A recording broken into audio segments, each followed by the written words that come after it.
knocking on the door of his church saying, would somebody let me in? Somebody let me in and let me work and let me do what I want to do. And I just say, I'd rather be a doorkeeper in the house of the Lord than to dwell in the tents of wickedness. I don't want him just in here sitting in the seat. I want him large and in charge. And I've been praying, and some of us have been praying for you all today. I just want you to know I love you. I've been praying for you this week. God wants to do something amazing in your life, in our church, and he's getting us ready for something. I believe that. But last week I did something that's kind of difficult. That is, I stopped in the middle of a message. Thank you, Ben. You're such a, come here. I love you. You're awesome. But we were talking about the greatest commandment, and we looked at Matthew chapter 22, 34 through 40. So here that is again. And you've been standing a while, so just sit there if you promise you will actually read this with me. And I want you to have your own Bible. I want you to follow along, and whether it's your phone or whatever, because someday you're going to need to know where this is. Someday you're going to need to know what's in the Bible. And that's why we were talking with our D group the other day, and I'm like, I can't believe that there are pastors who get up and preach and don't ever mention the Bible or Jesus, and there are churches. I'm like, I got nothing. Without this, I got nothing. Sorry, I don't have anything to say. And so, yeah. Anybody here today? You guys are so quiet. You all right? Had a good week? Yeah? All right. The greatest commandment.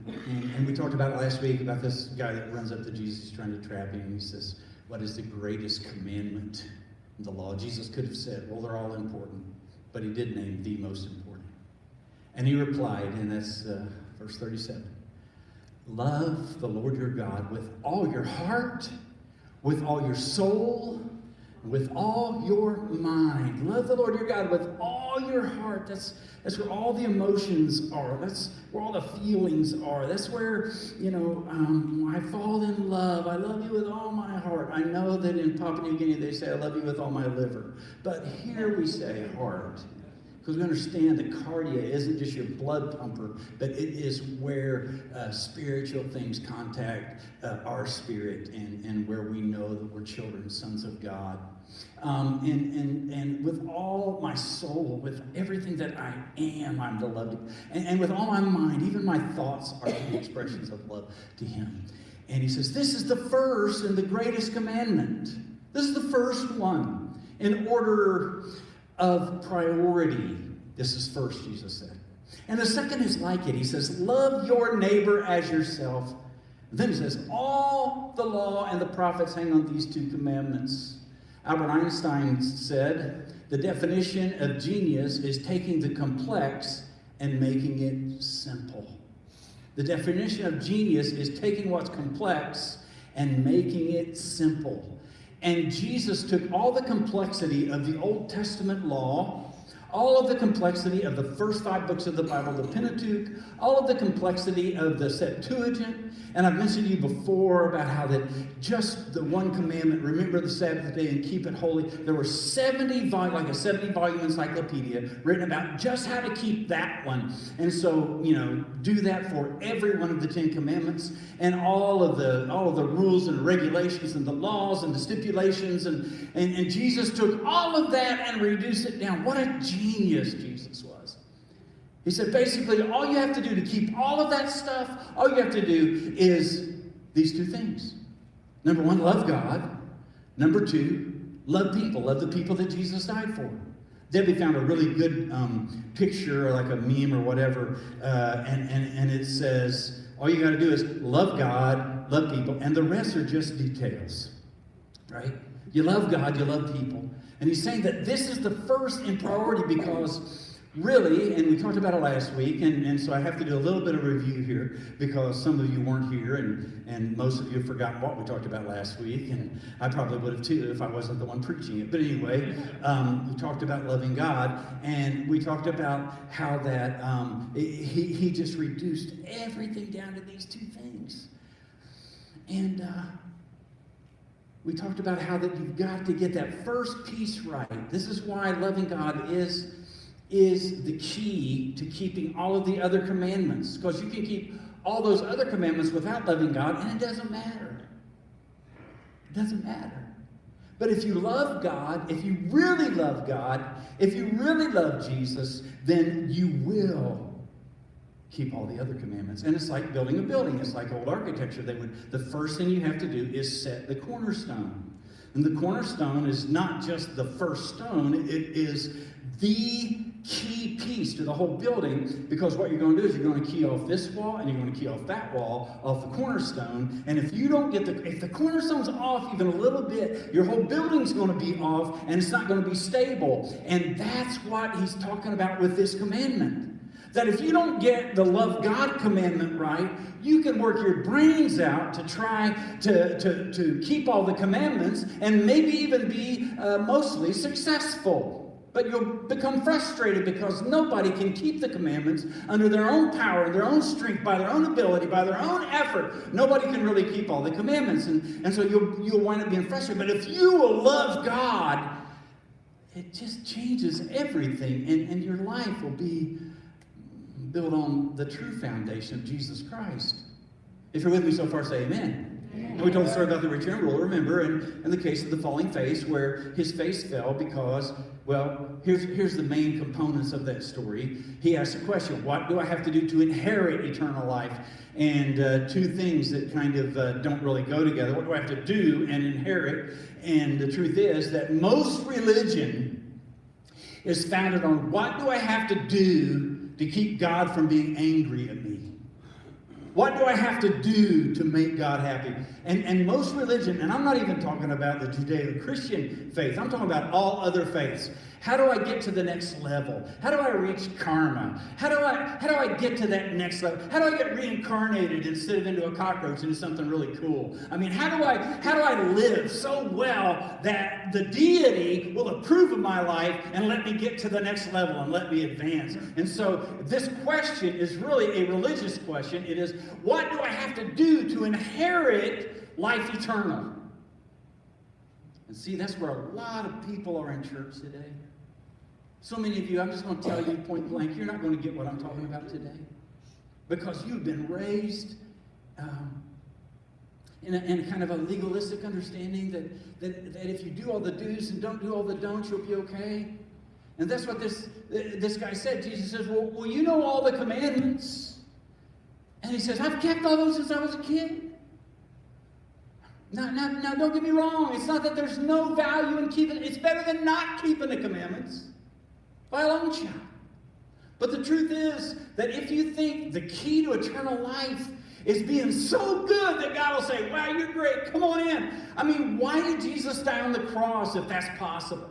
I mean, it makes the cross meaningless if I can be so good on my own that I don't need to put my faith in Jesus. And so I can't. It doesn't matter. I mean, yes, I need to be good. Yes, I need to strive to do the right thing. But ultimately, if it doesn't flow out of a heart that loves the Lord with all my heart, my soul, my mind, my strength, with everything that I have, with everything that I am, then it's just, the Bible says, it's like filthy rags.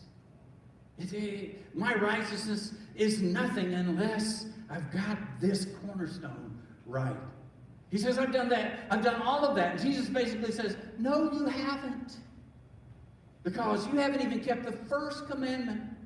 Jesus knew that, and so that's why he gave that extreme response that makes us so nervous when we read it. He said, if you want to have eternal life, he says, you need to take everything you have, what your great-grandfather passed on to your grandfather, who passed on to your father, who's passing it on to you. You take everything that you have, all of your possessions, all of your wealth, and put it on eBay and sell everything that you have and get rid of it, and then take the proceeds, and you need to take the proceeds and you need to buy food and clothing and take care of the poor, and then you will have treasure in heaven.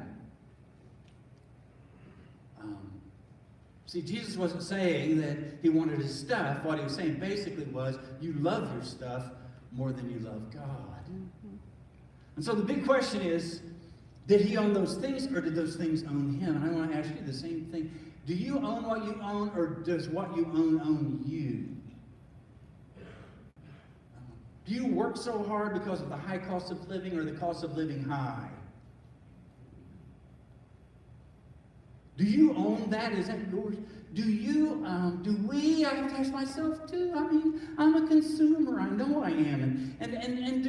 Does what I do, is it flow out of a love for God or...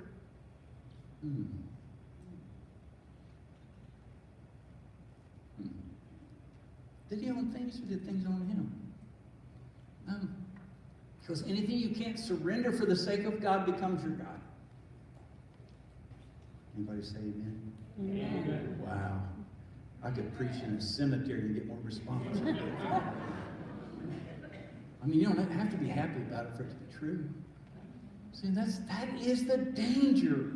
See, when we think of idolatry in the Bible, we imagine somebody's taken this rock and they've carved this thing out of it and they bow to it. They set it up in the corner of their house and got a little shrine and they bow to it and they pray to it and they worship it. This is my God, this is my God.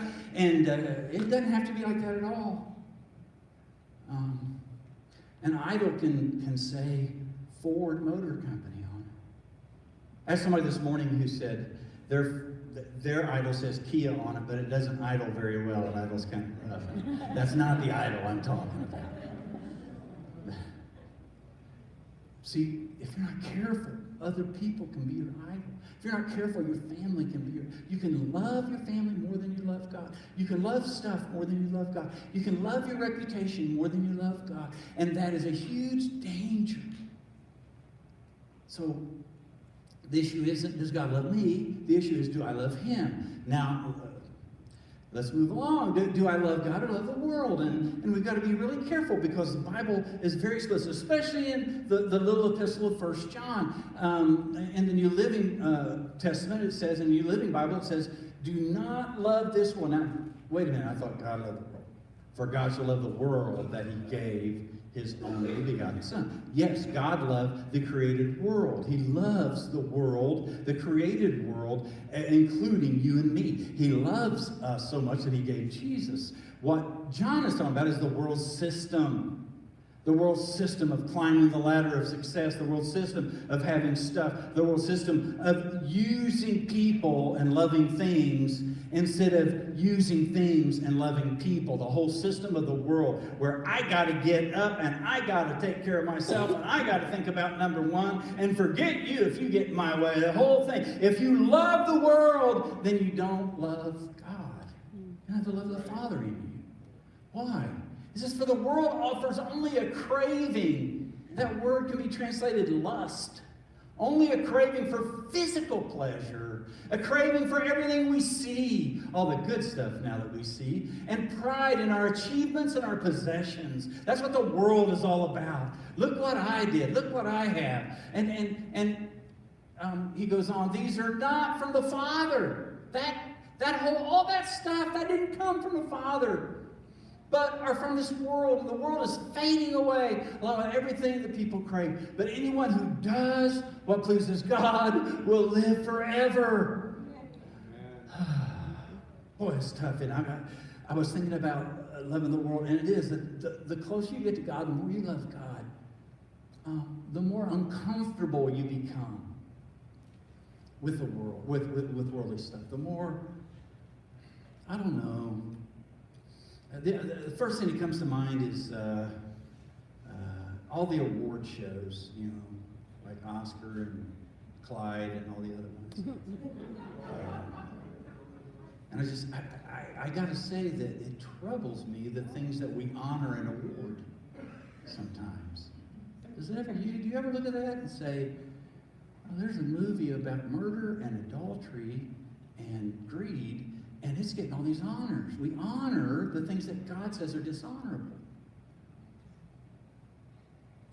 And he says the world is fading away. And I watch that, and sometimes, I am comfortable with things of the world. And sometimes as I seek to get closer to God and get, more in love with him, and some of those things seem, I don't know. I remember a song I used to listen to when I was, younger. And it said, let's see, went down the road trying to loosen my load. I got 7 women on my mind. One who owned me, one who tried to stone me, one who's just a friend of mine. I always wonder about that. It leaves out the other 4. We're not sure who they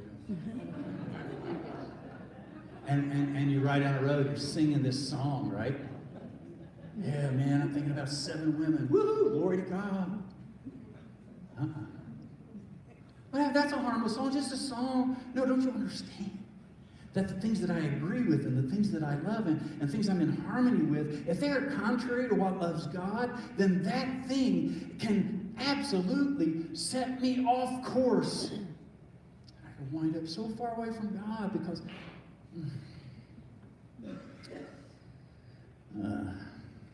it's part of my calling I struggle with is, I want to tell you, I know you're not perfect, but you'll be okay, but some of you won't be okay. Some of you won't be okay because you will never be able to give up the things you love more than God. Because you'll never be able to lay that down. See, the old-time preachers, they used to say, well, you gotta sell out. I remember my pastor. He had a double bass voice, and when he got hot and when he was preaching hard, it would be like, I felt like God was actually talking, and you got to sell out, and he'd be crying, and man, I'd say, I don't have anything, but I'll sell it. Whatever it is. I was just a kid. And then in youth group, they would talk about how you have to surrender everything, and you got to surrender everything, like the career you're going to have, or the job you're going to have, or the house you're going to own someday, or the girl you're going to marry. You need to, and then there's the unknown bundle. The unknown bundles, all those things. You have no idea what they're going to be, but they're out there. And you got to surrender that to God. And because if you don't, you could love those things more than you love God. And we got to live a surrendered life. I don't know if I still understand all that, but I know that this is what Jesus is talking about, loving God supremely with everything we are. Matthew 10:37, he made it painfully clear. Anyone who loves their father or their mother, son or daughter more than me is not worthy of me. I don't know, Gary, is this D group stuff or Sunday morning stuff? I don't know, but yeah, it should be both. Jesus doesn't say you only love me, he says, but you love me most. He says that if you love your kids, man, I remember wrestling with this. I realized that I need to surrender everything, and it was after Debbie and I were married, and we had our first little boy. I remember that was the first time that I thought, I don't know if I can really give him to God. Like if God just wanted to take him and kind of do an Abraham and Isaac thing and sacrifice him on the mountain, I don't know if I could do that. I love him so much, and yet I think that Abraham and Isaac is a real picture of what Jesus was saying here. That if you can't lay whoever or whatever on an altar and say, God, this isn't mine, this is yours. He's not mine, he's yours. She's not mine, she's yours. If you can't do that, then somehow your love for God is incomplete and inadequate and isn't full. Right. Jesus says, anybody who loves their mom and dad, man, my mom and dad, I love them so much. And when they died, it was so sad. But there came a time where I had to leave them to go serve the Lord and to be in a ministry. And there have been times where I had to leave my kids. And I think about my grandchildren. And what if, I hope we're here we retire. Trust me, we don't have anywhere else to go. And maybe some of you are kind of wishing we would retire. I don't know how you feel. I just know that I hope we're here until we're done with ministry. I want to finish my ministry here. I want it to be awesome. And I want this church to be all that God wants it to be. And we're praying. And some of us are praying and fasting for you and for the church. We really want it to be all that it can be. But I love my grandkids that live in the area. Paul and Truett and Vaden are staying with us this weekend, which means we have to eat healthy because they don't do gluten and all this stuff. And so we'll be glad to see them go back home. But we really do love them. When you love somebody, you adjust your lifestyle. And Rachel's kids, the other day I stopped and I took the boys to a guy movie. I won't tell you which one, but it was pretty good. And when I did, little Oscar, what's his name? Little Owen. He's too little. So I left, and when I left, I saw him. Debbie was holding him at the door. She's the babysitter. She's holding him at the door. And I could see him start crying. And then to heap more guilt on me, Debbie sent me a video. Papa! He's bawling, you know. And I think, what if God called us away where I couldn't be around him? And I have to be really careful. Is part of the reason I want to stay in Bedford is because I love them so much I don't want to. I don't know if you understand what I'm saying at all. But I have to love God so much that if he called me to the other side of the world, he would go. I hope he doesn't, though. How do I know I love Jesus? Jesus said, if you love me, you'll keep my commandments. I remember Paul specifically. He didn't care much what he wore or his hair, you know. He actually would put on the clothes he was going to wear for school the night before. You know, so he wouldn't have to get up and put them on in the morning. And seriously, they'd be all wrinkled, and his hair would be, you know, and he wore the same shorts almost every day and socks up to here. He had a suntan like that, his kneecaps. And he would wear the same stuff all the time. All of a sudden, one morning, didn't he? He came down to the table. His hair is all combed. And he's wearing ironed clothes and long pants. His shoes are tied. And we're like, who are you? And what have you done with our kid? You know, and come to find out that he noticed a little girl at school that he was trying to impress. Notice that Jesus didn't say, if you keep my commandments, you love me. He said, if you love me, you'll keep my commandments. Do you get that? It's a big difference. It's not, oh, good, go out and start doing the commandments. That's how you love Jesus. No, you love Jesus. You fall in love with Jesus. He becomes your everything. And once that happens, then you keep the commandments, not out of some legal obligation, but because you love him so much that you want, and you adjust your lifestyle because of the one that you love. Remember the story of the prodigal son? Because I want you to get this. It's not mere obedience. It's not just some kind of obedience. There were actually two prodigal boys. Remember that story? There were two. Most of you know that story. If you grew up in Sunday school like I did, you've heard this all your life. But it was later in life that I realized it wasn't just the one who ran away that was a prodigal. The one who stayed home was a prodigal too.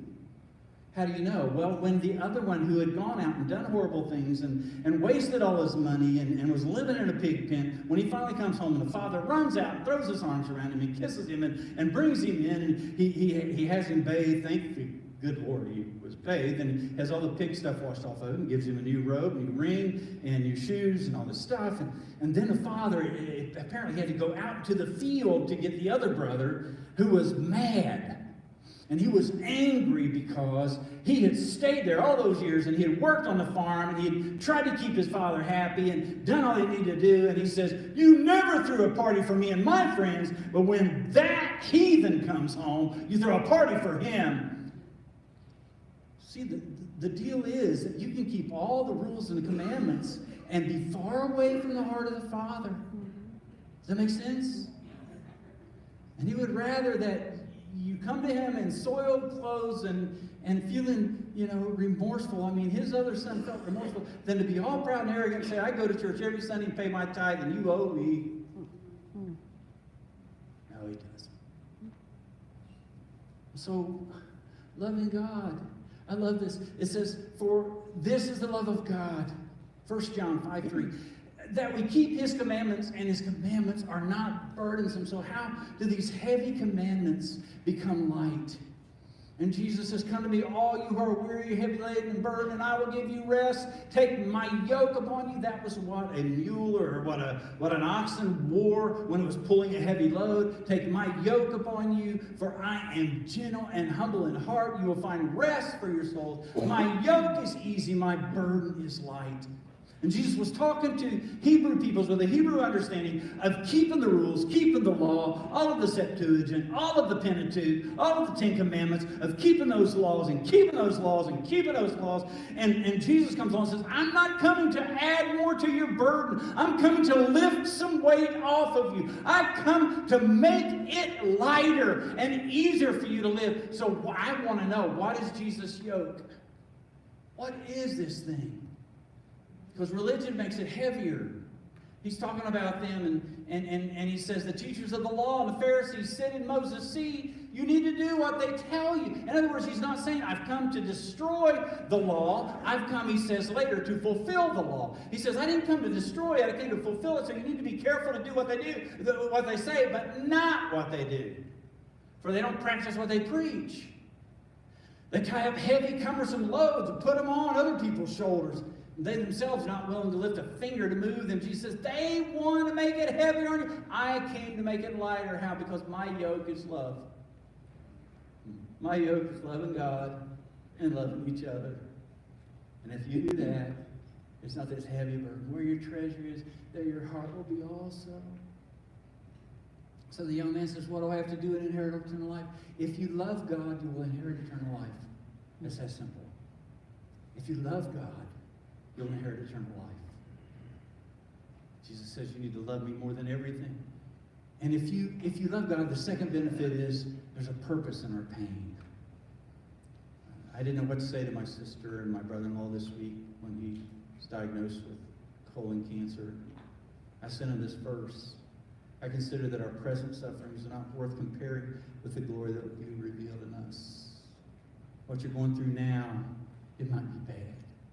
But just know this, the glory that God is going to show you someday is going to be so great that you're going to forget all about it. You know, the things you say, when I get to heaven, I'm going to ask God about this and about that. You know what's going to happen? The glory is going to be so awesome and so wonderful that he reveals in your life that all of those things, heaven and earth, is going to pass away and fade away. And you're going to be there in the glory of Jesus. And he's going to reveal his glory to you. And you're going, oh God. It's your breath in our lungs. Help me pour out my praise to you right now. And he says, look at this. And we know that in all things God works for the good of those who love him.